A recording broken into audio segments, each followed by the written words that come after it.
Good morning, afternoon, evening, wherever you might be, whenever you might be watching this.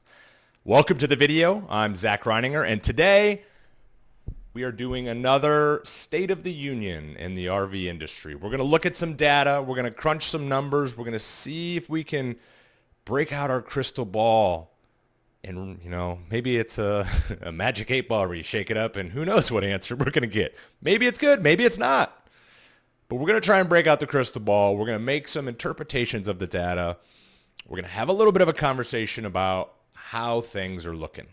So, without further ado, with further ado, you like my new addition behind me of some Father's Day artwork from my daughters?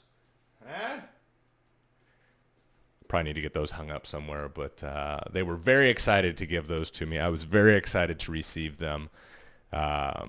They love art, and it's kind of fun to have it behind me. So, I digress. Let's get into it. So today, again, we're going to talk about kind of what's happening out there with the data that we have. Every month, there's more data that comes out. The terms that we're going to discuss are going to be, you have wholesale numbers and you have retail numbers. Wholesale numbers being our side of the industry, the shipments, what manufacturers are shipping physically to dealerships. And then you have the retail numbers, which are what dealerships are selling to the retail public.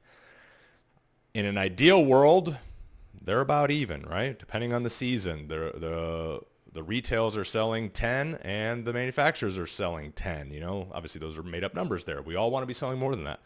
But that's the real, that would be an ideal, perfect world. We're never in that. It's always fluctuating up and down. And what we're dealing with right now is the same thing we've been dealing with for, almost pretty much a year at this point. It's the hangover, guys. We're in the hangover. We had a great party. Everybody binged a little bit for a couple years, and now it's the hangover. The reality is back in. We're all adjusting and adapting. Manufacturers are pulling back production. Dealerships are pulling back their stocking levels. They're getting rid of other models, old ones. They got bloated. They got a little fat in the inventory, just like manufacturers produce too much. So it's still in this great normalization. Everything's trying to find its footing. At the same time, we have a lot of other macroeconomic, big picture things going on. The Fed continues to raise rates, even though they just paused. They signaled that they may raise them again this fall. So we don't really know. There's a lot of uncertainty out there. There's a lot of things that nobody really knows the answer right now other than what we can see today. The general consensus is we all know where we're at today. We don't know what next month might be, but we're making our way and we're trying to work through it. So the data that we have is lagging a little bit. Pardon me. And before I jump into the data, I want to show something.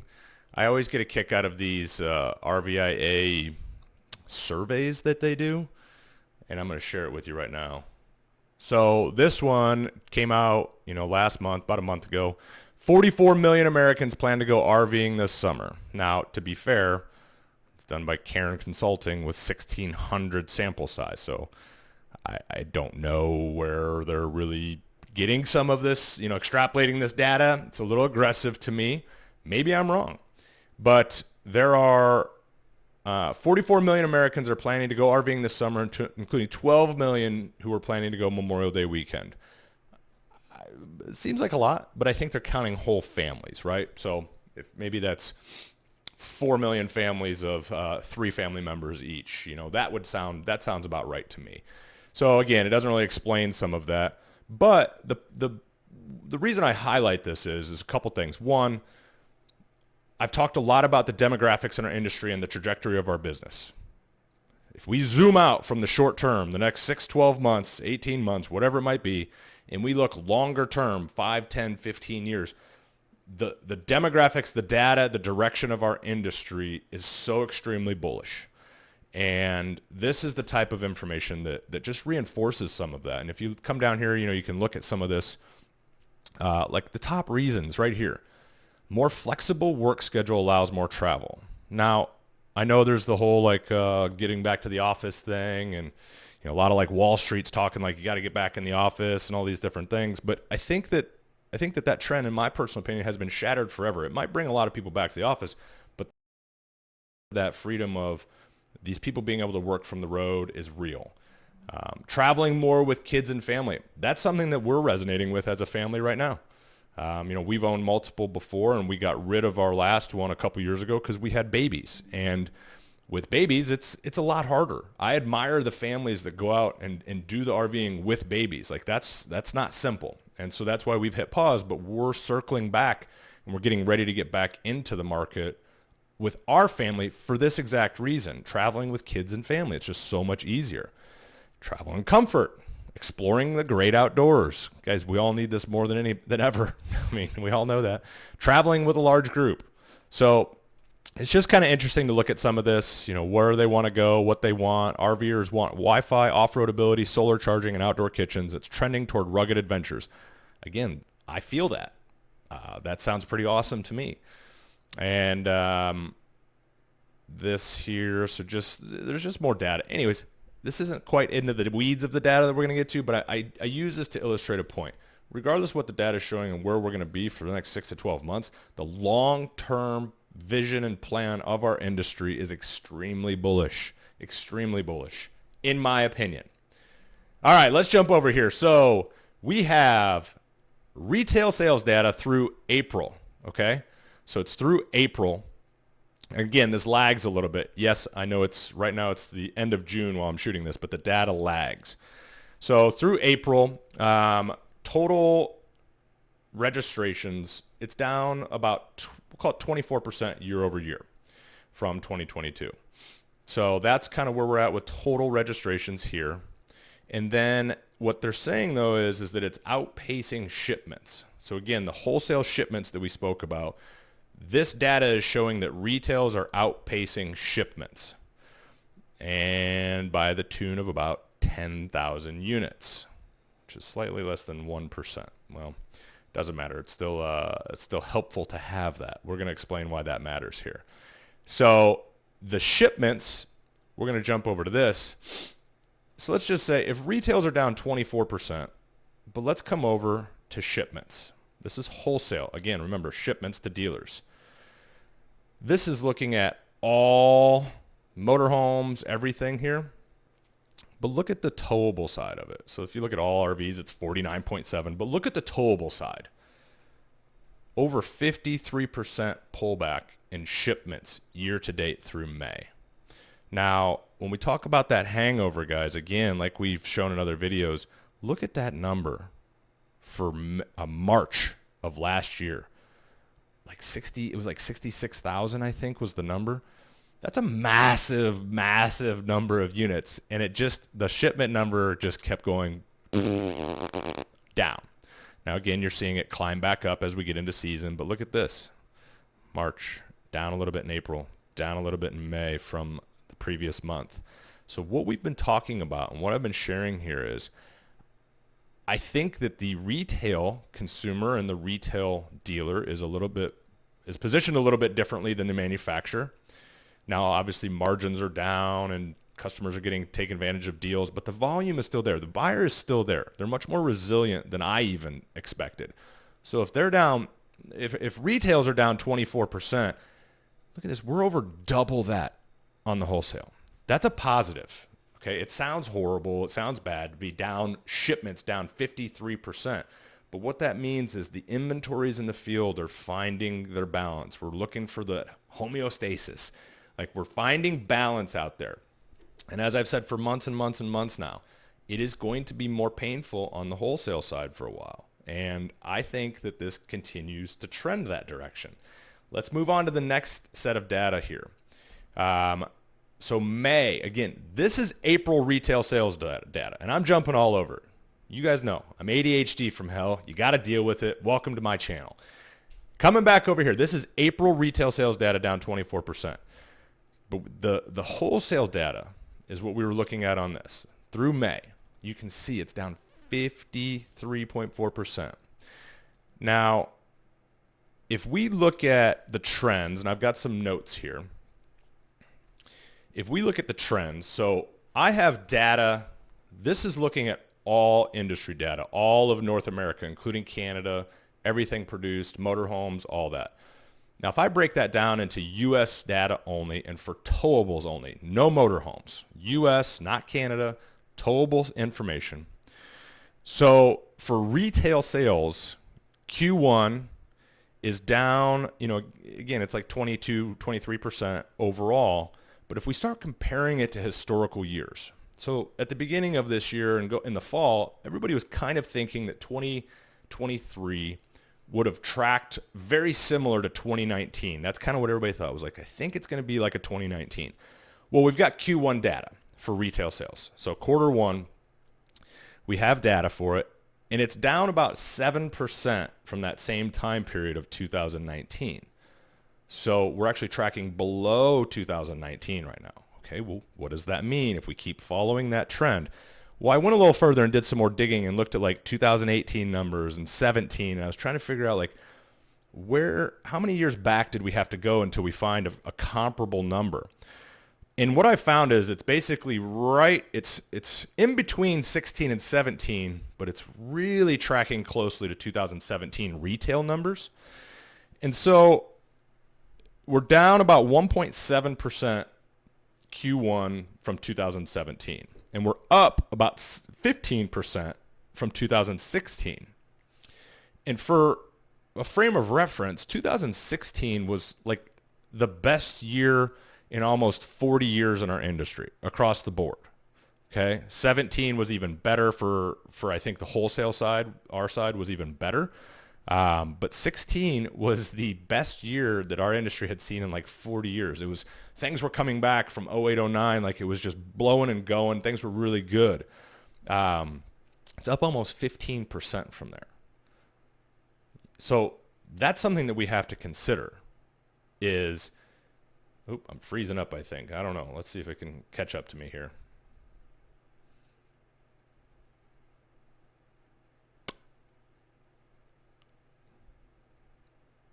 Fingers crossed. We're going to keep going. Hopefully it works. But what we're seeing here is we're up 15% from 2016, which was basically the best year ever in 40 years, not ever.